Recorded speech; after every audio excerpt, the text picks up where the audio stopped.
ಪ್ರಣಾಮಗಳು. ಧಾರವಾಡದ collector mister ತ್ಯಾಕರೆ ಅವರು ತಮಗೆ ಪತ್ರವನ್ನು ಕಳಿಸಿದ್ದಾರೆ. ಆಗಲಿ, ಓದಿ.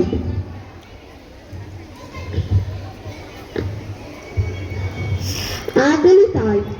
ಧಾರವಾಡದ ಮಿಸ್ಟರ್ ತ್ಯಾಕರೆ ಅವರು ಕೆಮ್ಮನಮರಡಿಯ ತಿಳಿಸುವುದೇನೆಂದರೆ, 11 ಹಳ್ಳಿ ಜಹಾಂಗೀರ್ ಪಡೆದು ಕಿತ್ತೂರು ಸಂಸ್ಥಾನವನ್ನು ಕಂಪನಿ ಸರಕಾರಕ್ಕೆ ಬಿಟ್ಟುಕೊಡುವುದು.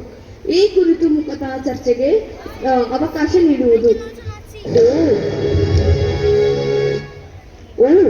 ಈ ಕಾರಣಕ್ಕಾಗಿ ತ್ಯಾಕರೆ ಅವರು ನಮ್ಮನ್ನ ಭೇಟಿಯಾಗಲು ಬರುತ್ತಿದ್ದಾರೋ? ಬರಲಿ ಬರಲಿ.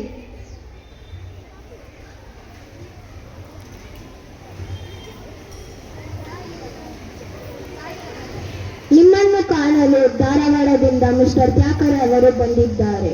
ಆಗಲಿ, ಬರಹೇಳಿ.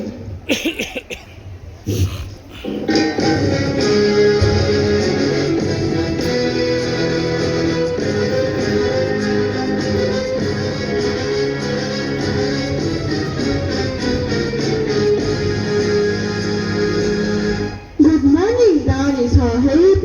ಬನ್ನಿ, ಕುಳಿತುಕೊಳ್ಳಿ. No thanks. ಯಾವ ಕಾರಣದಿಂದಲೂ ಶ್ರಮ ತೆಗೆದುಕೊಂಡು ಇಲ್ಲಿವರೆಗೆ ಬರಳವಾಯಿತು?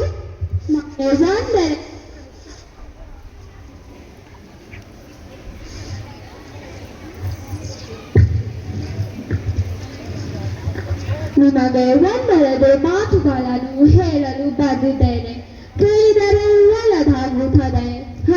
ನೀವು ಹೇಳಬೇಕಾದ ಮಾತುಗಳು ನಮಗೆ ಮೊದಲೇ ತಿಳಿದಿವೆ. ನಾವು ಯುದ್ಧ ಮಾಡಲು ಸಿದ್ಧರಾಗಿದ್ದೇವೆ. ನೀನು ಯುದ್ಧವೇ? ಚುನಮ ಸುಮ್ಮನೆ ನನ್ನ ಮಾತು ಕೇಳಿ. ಇಲ್ಲವಾದರೆ ನಿಮ್ಮ ಕೋಟೆಯನ್ನು ಧ್ವಂಸ ಮಾಡಬೇಕಾಗುತ್ತದೆ.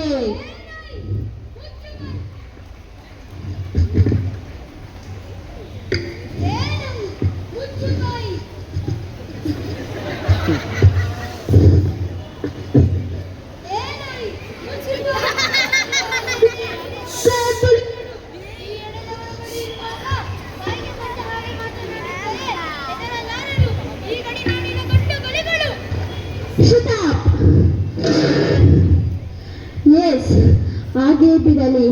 ನಿಮ್ಮ ಶೂರತನದ ಪ್ರದರ್ಶನ, ನಿಮ್ಮ ಕೋಟೆಯನ್ನು ಧ್ವಂಸ ಮಾಡಿ ನಿಮ್ಮ ರೂಂಡಗಳನ್ನು ಚಂಡಾಡದಿದ್ದರೆ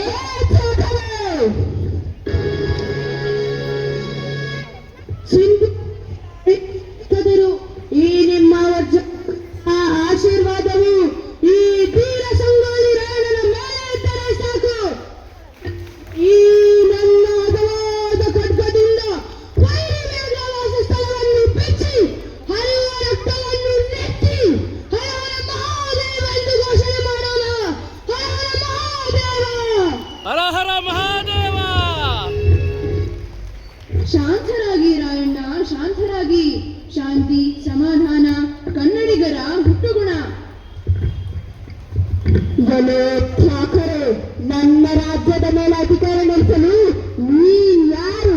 ಇಂತಹ ಪುಣ್ಯ ಭೂಮಿಯನ್ನು ಮೆಟ್ಟಲು ಆ ಕಡಲಾಚೆಯಿಂದ ತೇಲಿ ಬಂದಂತ ಕೆಂಪು ಹಾಕುವ ಕಣ್ಣಿಯೇ ನಾಚಿಕೆಯ ಹುಟ್ಟವೆ.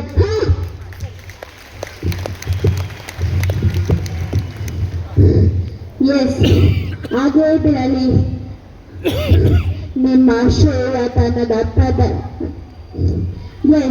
ಹಾಗೇ ಬಿಡಲಿ. ಕಿತ್ತೂರು ಸಂಸ್ಥಾನ ನನಗೆ ಬಹುದೊಡ್ಡ ಅಪಮಾನ ಮಾಡಿದೆ. ಇದರ ಪ್ರತಿಫಲವನ್ನು ನೀವು ಅನುಭವಿಸುತ್ತೀರಿ. ಯುದ್ಧಕ್ಕೆ ಸಿದ್ಧರಾಗಿ. ಎಸ್, ಕನ್ನಡ ನಾಡಿನ ವೀರರೇ,